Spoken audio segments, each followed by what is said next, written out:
It's principles and politics. The Seth and Chris Show is on now.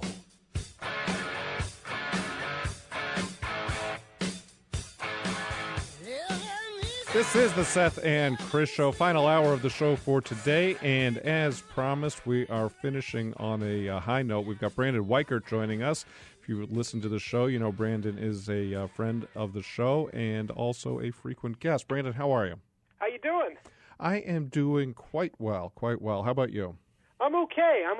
I'm just reading up a lot about what's going on with Syria, so...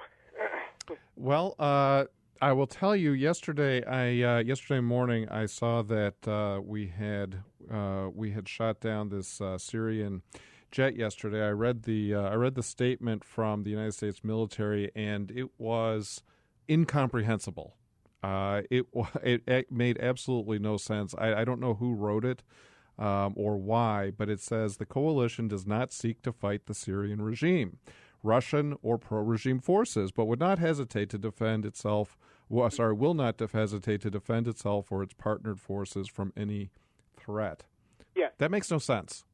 Well, it sounds. What my understanding is because that we just shot down the jet, but we're not seeking to fight anyone. Right, and so my understanding is that the Syrian Air Force was conducting airstrikes, and they were targeting not ISIS, even though they said they were, but they were targeting Kurdish YPG forces that we are aligned with, and more importantly, we have our special forces embedded within those YPG forces.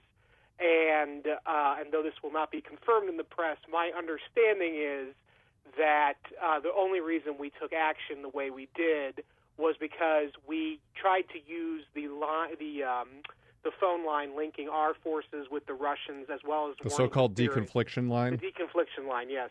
And so we tried to warn them. They did not yield the warning, and we ultimately had to hit the planes because they were going to attack Kurdish forces in which we have guys embedded with, and so that was the whole reason. And I don't know what the Syrians are thinking. Brandon, I just want to make this clear to make sure that we're on the same page here before we go forward. So you're what you understand to have been going on here is that we have special operators embedded with Kurdish forces. There was a conflict between the Syrian army, the Assad regime army, and this Kurdish force in which we have embedded U.S. forces. They were going to be apparently attacked by the Syrian Air Force. We tried to use the deconfliction line, say, hey, hold up a second. We have our guys there. Don't attack there. That's my understanding. Is that so far? Am I so far so good? That's my understanding, yeah. And now Putin is getting involved because, the Syrians, the Bashar al-Assad's regime is his client, and now he's threatening to target American forces. But it's important to note that, at least as far as my understanding, is that we did everything we could to avoid this. The Syrians, for whatever reason, they keep pressing, and I guess... we didn't do everything we could, Brandon. Well, short of not being involved in the Syrian civil war. That's another conversation. I'm just saying in the context of what's going on right now. I mean, you and I certainly agree that I think we would have been much better served had Obama just kept his mouth shut instead of doing the red line speech back in 2012 or 2013. Mm-hmm. But we're here now. I'm just going off of where we can go from here. We've even reoriented our deployments of airplanes in Syria to make room for the Russians and to give the Russians and Syrians a wide berth, because we are very seriously, since Trump took over, we are very seriously going out of our way not to attack Bashar al-Assad's forces unless, in this case, as we've seen, there's no other alternative, unless we want to see potentially American special forces operators getting killed, or the Kurds, who are basically, the Kurds are on the front line of fighting ISIS. They're taking Raqqa right now. That's this is the big issue, is we are having to rely on the Kurds, and the Kurds are a target for everyone in that region. And so we've got guys embedded, and to be honest with you, I know a lot of people are upset with the administration for doing this, But in my reading of the situation, it was either we risk getting our guys killed, and that's not a good thing, or we took out the planes that were responsible, or we're trying to attack the Kurdish force. And it's not an optimal scenario, but in terms of no, it's not. I like that, Brandon. Not an optimal scenario, right? It's far. I mean, honestly, if I had my way, we wouldn't be there at all. But I have to go. And then in terms of Russia, it's really perplexing to me that Putin would decide to step in it the way he has and threaten to target. He is targeting American airplanes now. And that's I'm sorry, that's BS, because we went out of our way to alert them. We followed every diplomatic protocol that was established, and they ignored it, and that's on them. And there's no reason this thing should escalate, but if it does, honestly, I think Putin's a fool, because he'll win. He will win. And I'll tell you why, because we have no stomach for a conflict with him. No, what he'll do? No, I'll tell you what he'll do is he'll start attacking the Baltics again. He'll go after the countries in Eastern Europe that aren't NATO members, like he did with Ukraine. That's what he's going to do. He'll probably He probably won't go after Eastern Ukraine. He'll probably go after Estonia or another country in the Eastern Europe that he thinks he can cleave away, even if it is a NATO member. I think he really thinks that NATO, and he's probably right to assume NATO won't do anything to stop him. But I don't think he'll respond in Syria. I really disbelieve that Putin will honestly try to attack Americans directly, because I think he's far too afraid of. Yeah, I don't know, Brandon. He doesn't necessarily need to go to follow through with on the attack. I mean, he is in the process of making his point, which is that if you want to be here, I am with the government that controls most of Syria right now. This is my client state. Why are you here? All right, and that leaves us all asking the same question, which is, okay, why are we there? Right. Well, that goes back to the previous administration. Yeah. No, that's right. I mean, we know the historical reasons for it, and also, unfortunately, ISIS is largely there, and we are pushing them out of Iraq, and so the logic is we want to keep putting the pressure on them, and since Syria seems to be their center of gravity right now, we have to apply pressure. I think the problem is everybody's looking at this thing in terms of fighting ISIS through the prism of the Sykes-Picot Agreement, the artificial boundaries that were created after World War I that made the modern Middle East. ISIS doesn't respect the Syria-Iraq border. They don't care. So in a way, unfortunately, if we're going to be serious about pressing putting the pressure on ISIS, we're going to have to also play by their rules and not respect the border either. But I think that the Trump administration has been trying at least to walk a fine line between saying, hey, look, we're going after ISIS. We're not really prioritizing going after Assad for the obvious reasons of his relationship with Russia. And we're really, my understanding is we really did try to do everything in our power to say, hey, look, we've got guys on the ground. Don't attack us. And the Syrians did not care. And we've seen this sort of behavior, reckless behavior on their part before. And if they're gonna be reckless, I think we have a right to defend ourselves and our people. Well, to the extent that you think that they don't have a right to operate inside their own country. Right. This is a messy situation, Brandon, which is of our. Not, I don't think it's of the Trump administration's making. I think they're actually. I'm with you on this. That the Trump administration has gone out of their way to try and de-escalate and untangle a very complicated situation that they inherited. But I guess as Michael Ledeen used to say with regards to Iran, faster, please. Right. And to be fair, though, I mean, look, I understand Syrians operating in their own country, but unfortunately, that regime lost control over the country, and now it's basking 31 flavors there, and we've got guys on the ground. And the last thing that I'm going to be okay with is, seeing American Special Forces operators not get their coverage that they frankly deserve. And frankly, also, for 20 years, I just gave a lecture a few weeks ago at the Institute of World Politics about Kurdistan, potentially creating a Kurdish state. For 20 years, the U.S. government has encouraged the Kurds toward greater independence. And the Kurds are doing the heavy lifting for us right now, and this is not the first time that they've taken on our enemies for us. And we owe it to them to provide a modicum of defense. And the fact that we had guys embedded near and within their forces, we've got to do the right thing and protect those people. Yeah, no, look, Brandon, if we had operators who were there who were in imminent danger, then we had no choice. It just points to the bad situation that we find ourselves in by a macro policy that has gone dramatically wrong. Right? I mean, maybe we can. We're going to go to a quick break here. You can probably hear the music, Brandon. But when we come back, I want to talk about the way we might, we as a country might come up with a more sensible Middle East foreign policy that actually adheres to some basic principles of American foreign policy, historic principles of American foreign policy that seek to put the interests of American citizens first. I know this is something you've given a lot of thought to. Brandon Weichert is my guest. We'll be right back with more of the Seth and Chris Show.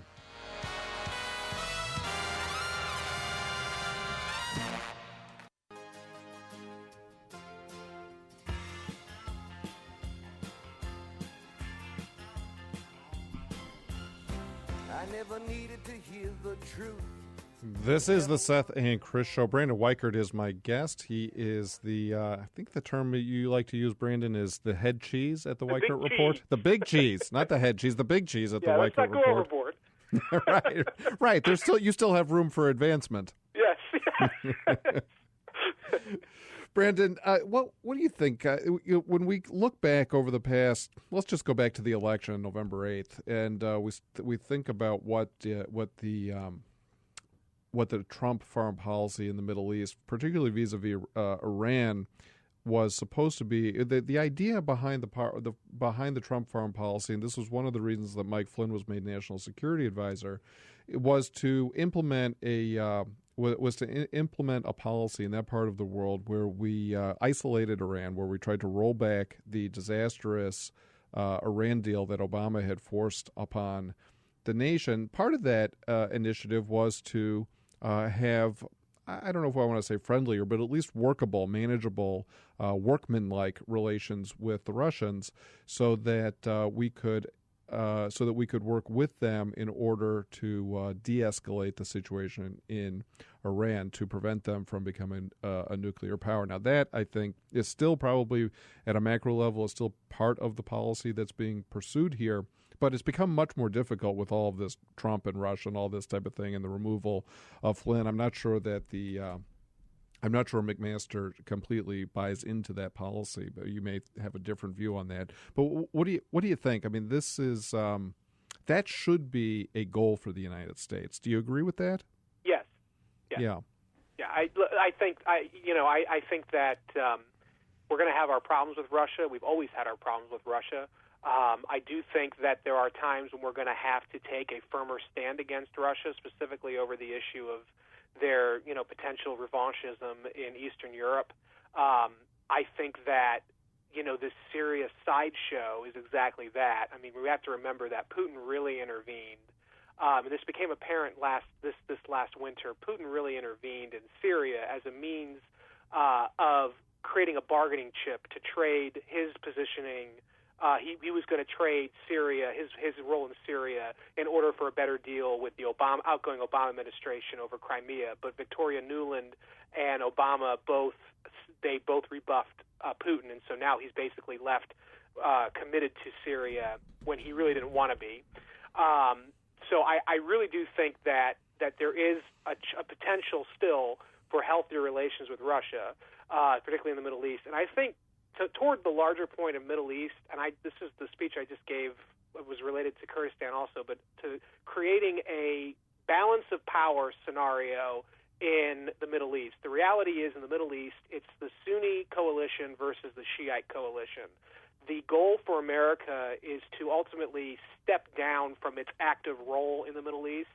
The only way we can do that is to get our allies, particularly the Sunni kingdom, as well as the Israelis, and potentially a Kurdistan or a reinvigorated Turkey, but I don't think that's going to happen, so probably a Kurdistan, to align together to put Iran back in the box and to squelch ISIS and these other jihadist movements. And it is possible. And I think that should still be the goal, and we're going to obviously have to stabilize relations with Russia to help that out on a geopolitical level. But yes, I think, and in terms of McMaster, I think that McMaster actually shares a much greater affinity for the Flynn view than is usually thought.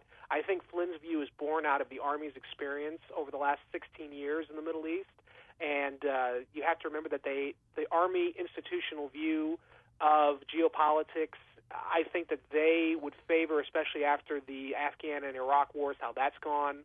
I think that McMaster also would favor some form of rebalancing and the creation of a new balance of power arrangement and potentially creating stable relations globally with Russia. I think that that's still very much on the table. So you're talking about good old-fashioned balance of power geopolitics. I like the sound of that. What do you think that what do you think that looks like in practice? Where does you mentioned the Sunni kingdom versus? I think you mean when you say that you mean Saudi Arabia. Where does Israel roughly align with the Sunnis in that type of future?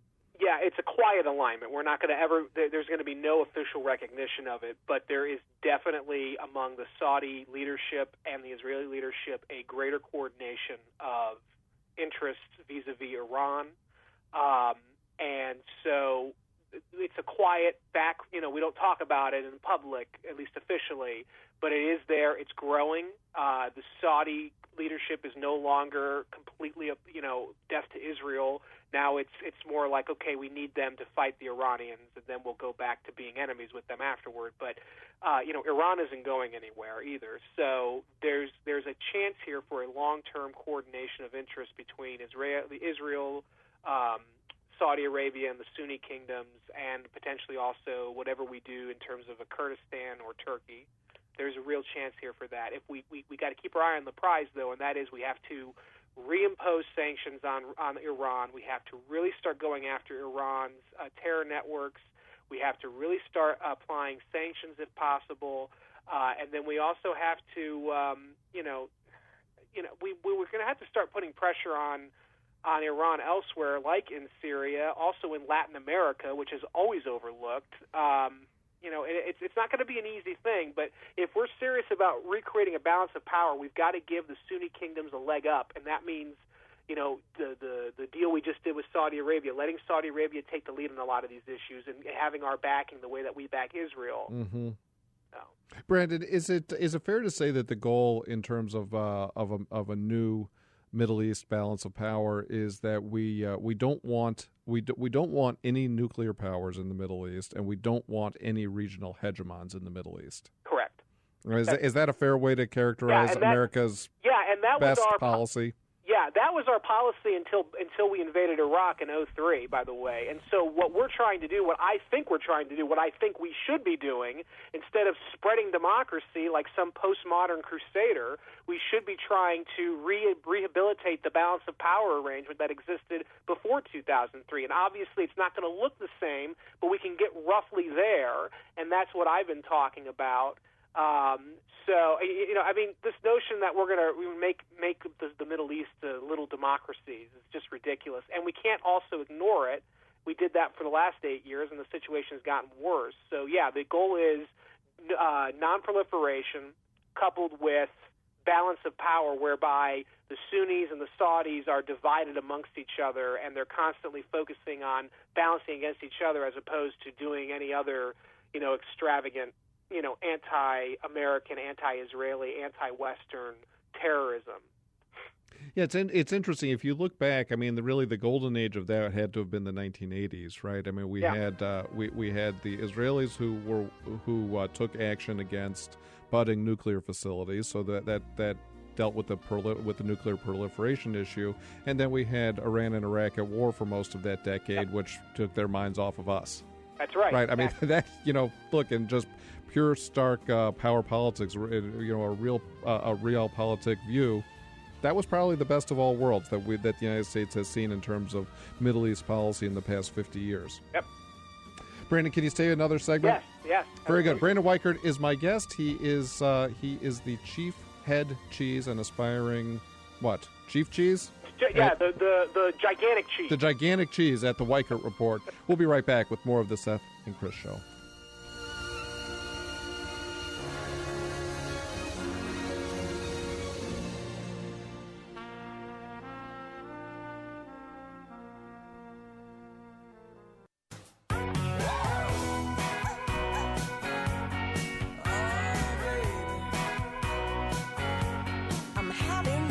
This is the Seth and Chris Show. My guest is Brandon Weichert. Brandon, at the end of last week, you wrote a really interesting piece for American Greatness entitled "Victory in Afghanistan is Still Possible." Question for you: define victory? Let's start there. That's always where I like to begin, is to make sure we're talking about the same things and have our definitions straight. So, what would a victory in Afghanistan look like? Why is that? And why is that in our? Why is what you describe as victory in our interest? And then let's talk about why it's still possible. Well, it's preventing the Taliban from retaking control over the country. That's the primary thing, and then preventing it from becoming a safe haven for terrorism yet again, directed at America at least. And so, as I outlined in the article, the victory that I'm talking about will not look like anything that we've really experienced before, but we will prevent the waste. We will not have wasted all of our time and resources and personnel fighting in Afghanistan. Because if we pull out tomorrow, for instance, the Taliban they'll repeat the 90s and they'll go right into Kabul and they'll take over again. And that should not be something that we are quick to do. We've already been there for so long. This new administration, we should give them one more go under Mattis's control. And if we can initiate some kind of political solution, and we're going to have to do a series of decisive military victories at the tactical level that will send a signal to the Taliban that they can't just wait us out. It means we can't have any public pronouncements of drawdown dates or anything like that. And then we also have to double down and start applying the pressure in such an immense fashion that the Taliban will want to come to the table and negotiate fairly, because this is going to because the Taliban are related to the Pashtun. That they're basically a Pashtun liberation movement. So we're not going to be able to exterminate the Taliban, but we can get them into a negotiating mindset where they actually deal fairly. And then, as I state in the article, we're going to need to disaggregate power away from Kabul. Stop trying to make Kabul the center of existence in Afghanistan. Afghanistan is not a unified country. We have to focus, as Peter Thompson wrote in his incredible book on Afghanistan called The Wars of Afghanistan. It's an epic book, it's like over 1,000 pages, but he details how the tribes, not Kabul, but the tribes are the key to solving Afghanistan. So you've got to go at the tribal level. And now we have a lot of good contacts with the tribes, but we never seem to figure out that you can't rely on Kabul. You've got to empower the local actors in order to, basically help to stabilize the overall situation. And we can do that, but they're not going to come to our side because they think we're the weaker horse.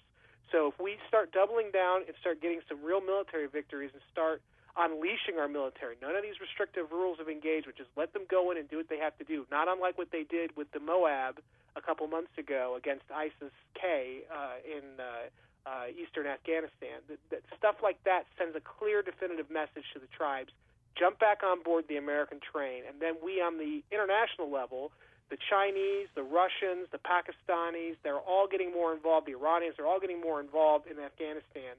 We can do things to start applying pressure to many of these parties to say, hey, look, we're not going, if you want us out of this area, we're not going anywhere until you help us craft a solution that does not see the Taliban returning to power in Kabul. I think that's very possible. I think it's very possible, and I think that's what we're probably, I hope, we're moving toward.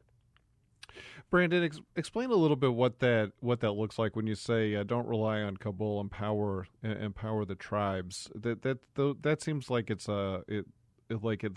a natural conflict there, because we have Afghanistan, which is sort of another one of these created states. Kabul is its nominal capital. How do you thread that needle? Well, it's very easy. We're sending billions upon billions of dollars into a corrupt government in Kabul that has very little relation with the people of Afghanistan and tends to really aggravate the Afghans. So all we do is all that money that we're spending, maybe take half of that and start parsing it out to some of the tribes that are on friendlier terms with us. What we should do is reach out to the Pashtun tribal leaders and say, hey, look, you guys want your own country, Pashtunistan. okay, fine. We can help you possibly not create a new country, create not unlike what we did in northern Iraq with the Kurds, create an enclave. But you've got to stop supporting the Taliban, and if failing that, you've got to stop having the Taliban trying to retake the whole country, because we're not going to stand for it. We can do that. Money and military victories tends to be the way to win the Afghans over. It worked for us in 2001, but then we stuck around and we kept trying to nation build, which was stupid. Brandon, we're going to go to a break. I want to drill down on this a little bit more. Brandon Weichert is my guest, and his latest article is "Victory in Afghanistan is Still Possible." You can read that at American Greatness, www.amgreatness.com, amgreatness.com. We'll be right back with more of the Seth and Chris Show.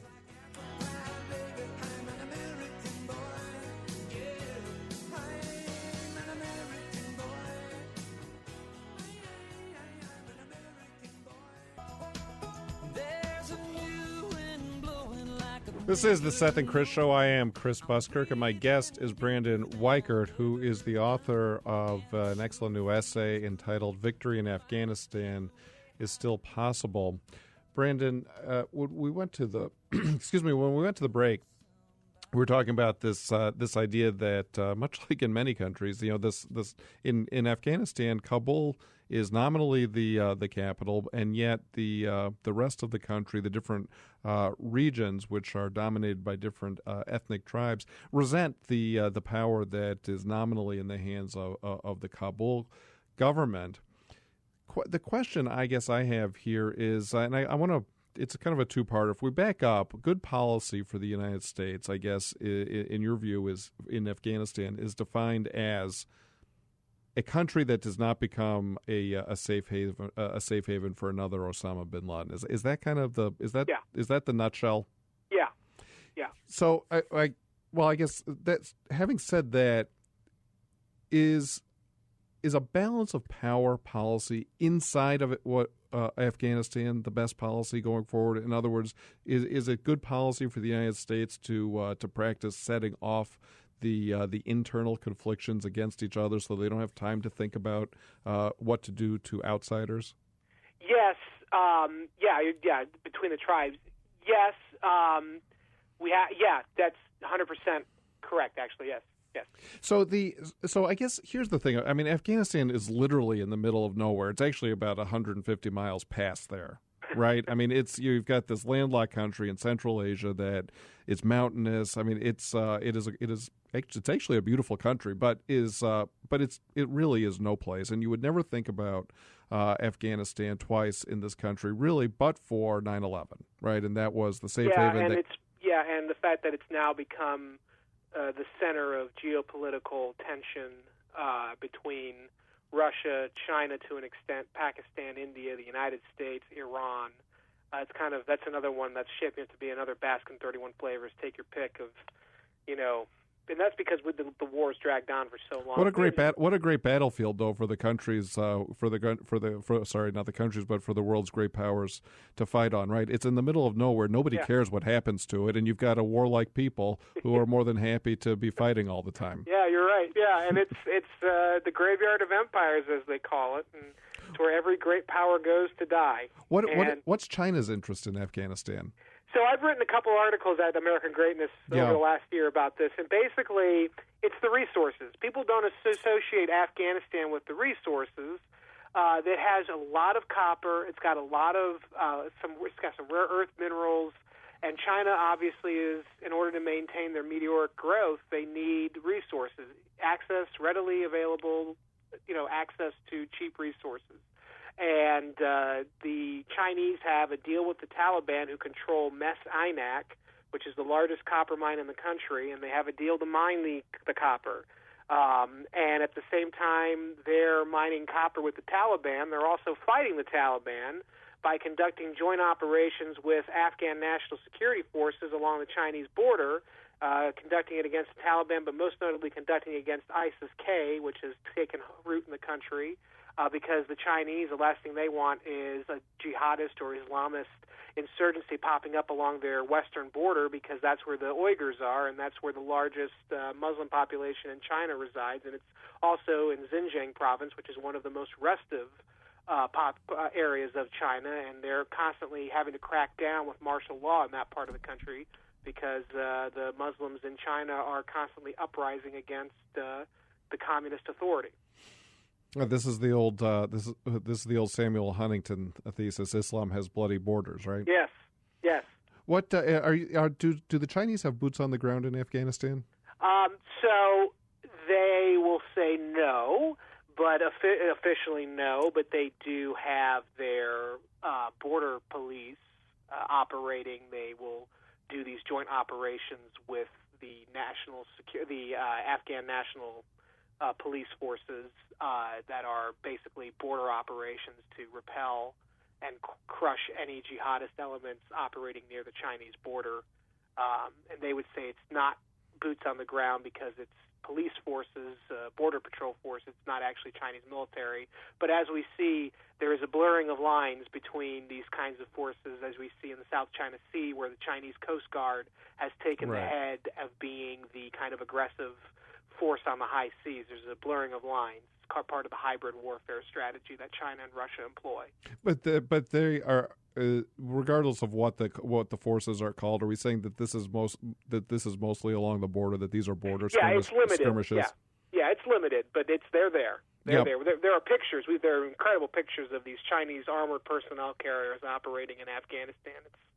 It's unbelievable. I guess what I'm trying to get a picture of is, are they trying to maintain their own border, or are they operating deep inside the country? No, they're not operating deep inside the country. It's along their border, and then they are trying to increase their economic interaction in terms of harvesting Afghanistan's natural resources. And toward that end, they will gladly work with both the government that we're backing in Kabul, but then they'll turn around and also work with the Taliban.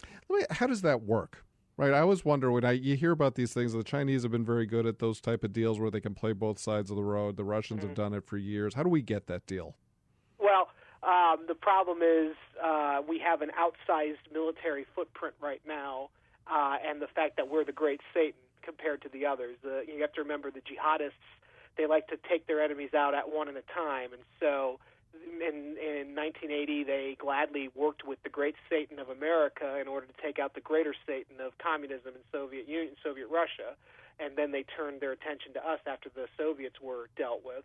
And so now I think that while there's no doubt the jihadists want to go after China, want to go after Russia, they're going to focus all their ire on the bigger America threat, and then once we go, they'll turn their ire onto China and or Russia. So it's an enemy of my enemy strategy. Yeah. Right? I mean, there's nothing more complicated than that. The Russians and the Chinese can do things we can't because... That's right. Yeah. Yeah, and ultimately, I've no problem with seeing, it's kind of like the Soviets versus the Nazis in World War II is the battle of two villains. I really didn't, but unfortunately... Right, go at it, guys. Right. Unfortunately, though, we have to set up a situation where we do not lose Afghanistan to the Taliban or Al-Qaeda, and that means we should be pitting the tribes against each other, not supporting a central united Afghanistan, and then also trying to create a situation where we don't see the return of Al-Qaeda and the Taliban into a position where they can start threatening us again with terrorism. And everything else is on the table in terms of, I say, let the jihadists fight the Russians and the Chinese, and we'll take a step back. But that only after we do what I've been saying in Afghanistan. Brandon, you say we can't let the Taliban think that they can wait us out, but I continually come back to the same thing. How can they not think that, right? And I guess that seems to me to be a short-term policy, a 5 or a 10-year policy. If we want to have a policy there that really makes sense, it's got to be a century-long policy. It's just got to be maintained as long as that ideology is there. Right. Hit them hard, hit them fast, and hit them in the months when they are not expecting it. Right. Hold that thought. We're going to go to a break. We'll be right back with Brandon Weichert. Right.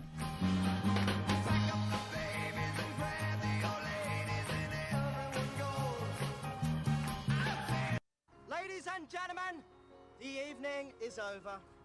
We hope you all enjoyed yourselves, and we'll see you all again in 1974. Good evening!